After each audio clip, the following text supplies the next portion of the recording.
It begins with a spark. A single golden feather trembles in the dark, smoking at the edges, glowing as if the sun itself has been hidden inside it. Then the fire spreads, slowly at first, then festa, wing, bone, breath, and memory are swallowed by flame. But this is not an ordinary death. The phoenix does not fade quietly. It burns with the force of everything it has ever been. Its wings open wide, not in surrender, but in declaration. If this life must end, then it will end in light. For one impossible moment, the mountain peak becomes a second sun. Golden fire explodes into the night. The sky shakes. The earth glows. Then, silence. Where a majestic bird once stood, there is only ash. Gray, cold, still. Destruction or a beginning. Beneath the ash, something moves. A tiny glow returns. A talon breaks through the soot. A new breath enters the world. The phoenix rises again. Not as a copy of what came before, but as something younger, brighter, and stronger. This is why the myth has never disappeared. From east to west, from ancient temples to modern stories, humanity has always been haunted by one question: what if the end is not really the end? The phoenix is more than a bird. It is an answer to our deepest fear. It tells us that ruin is not always final, that collapse can become creation, and that fire can be both destroyer and doorway. In the West, the phoenix burns and returns from its own ashes. In the East, the Fenghuang rises as a symbol of harmony, virtue, gratia, and cosmic balance. Different names, different feathers, different traditions. But the message is the same: life moves in cycles. The soul descends, suffers, burns, and rises again. To find the roots of this myth, we must look toward the sun and the Nile. In ancient Egypt, the Bennu bird stood at the center of renewal. Linked to the sun god Ra, the Bennu rose with the morning light, conquering the darkness again and again. To the Egyptians, sunrise was not routine. It was victory. Every dawn proved that the world had survived the night. The Bennu became the bird of beginnings, the bird of becoming, the symbol of light returning after shadow. This is why birds and fire belong together in myth.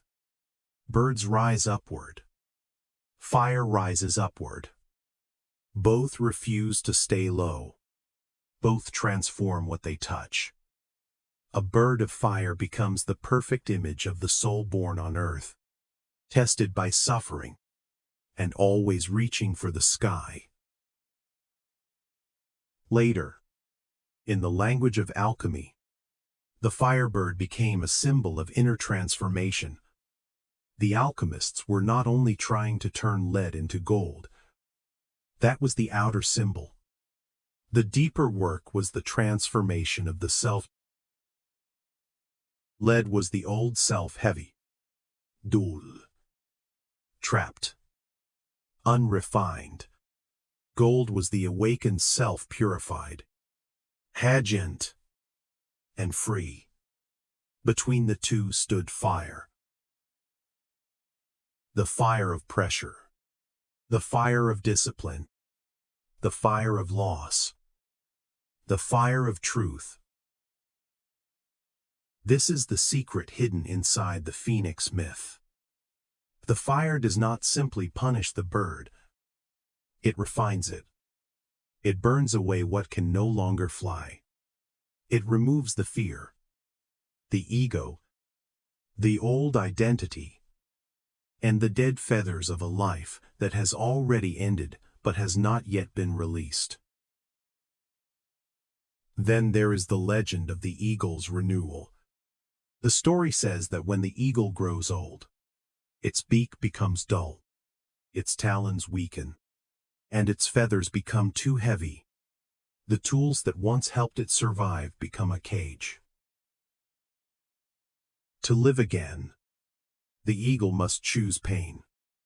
It retreats to a high place, breaks the old beak, shits the old talons, and removes the heavy feathers. The process is brutal, but the lesson is clear. Growth requires shedding. You cannot become who you are meant to be by clinging to everything you used to be. Whether the story is biological fact is not the point. Spiritually, it is true. Every person reaches a moment when the old tools stop working. The habits that once protected you begin to limit you. The identity that once gave you strength begins to suffocate you. The dream that once guided you becomes too small for the person you are becoming. That is when life brings fire. Sometimes the fire arrives as failure, sometimes as burnout, sometimes as betrayal, loss, exhaustion, or the quiet realization that the life you built no longer fits your soul. At first, it feels like destruction. You look around and see only ash, the career that collapsed, the relationship that ended, the confidence you lost, the version of yourself you can no longer recognize.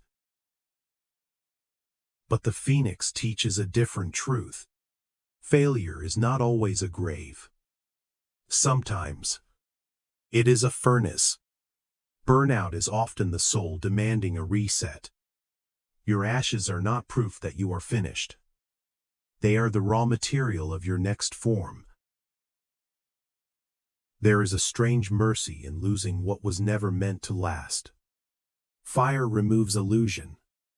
It burns away false pride, borrowed dreams, shallow approval, and identities built only to please others. It asks one terrifying question: without all of this, who are you really? Most people fear the fire because they think it wants to take everything. But sacred fire does not take what is essential. It takes what is dead. It clears the deadwood of the old self so that the new spirit has room to breathe. The forest knows this.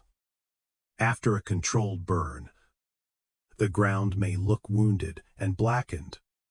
But beneath the ash, seeds begin to open. Some forms of life can only awaken after heat.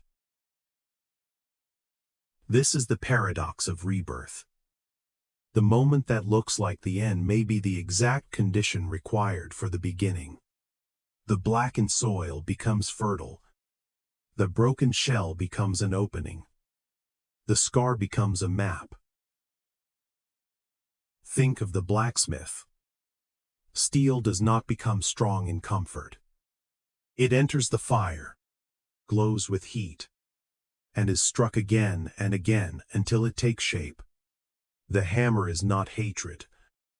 The heat is not punishment. The process is refinement. The spirit is forged the same way.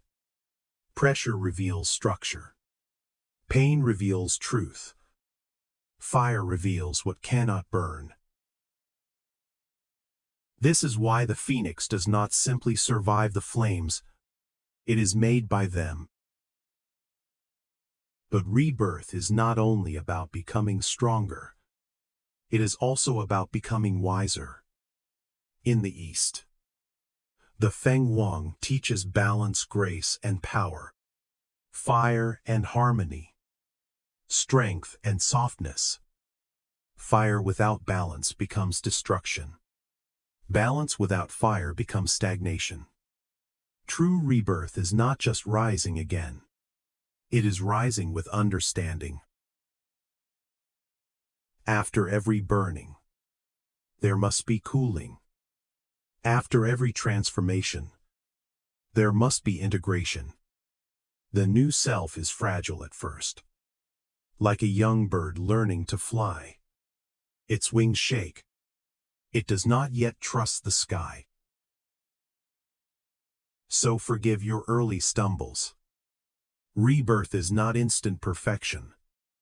The phoenix may rise from ash, but it still must learn the shape of its new wings. The old self was familiar, even if it was painful. The new self is powerful, but unknown. This is why many people return to the ash. They choose the old cage because it feels safer than the open sky. But the sky has no ceiling now. Look at the sun. It is the ultimate phoenix. Every evening, it seems to fall into darkness. Every morning, it returns in fire. The miracle is so constant that we forget to call it a miracle.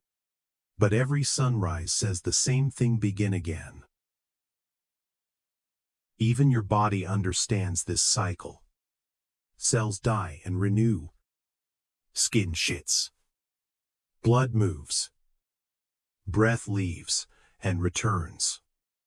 You are not a fixed object. You are a living flame, burning energy to exist. The fire is not outside you. The fire is you. At the center of a flame, the color is blue. Quiet. Focused. Intense. The hottest part is not always the loudest. Your inner fire is the same. It is not rage. It is not chaos. It is the deep, steady heat of purpose. Find that core. Protect it. Feed it. Because distraction is ash. Focus is flame.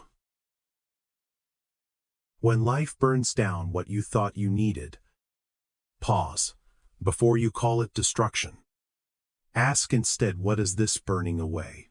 Is it burning fear, dependence, the need for approval, the belief that you are too late, too broken, or too ordinary? There is dignity in the ash. A footprint in volcanic dust still says, I was here. I survived. I passed through the fire and left evidence of my becoming. Do not hide your scars. Wear them like diamonds. Not because pain is beautiful, but because survival is. The universe itself follows the Phoenix law. Stars explode, and from their destruction, new worlds are formed. Supernovae scatter the elements that become planets, oceans, mountains, trees, blood, bone, and breath. Creation from cataclysm. Nothing is wasted.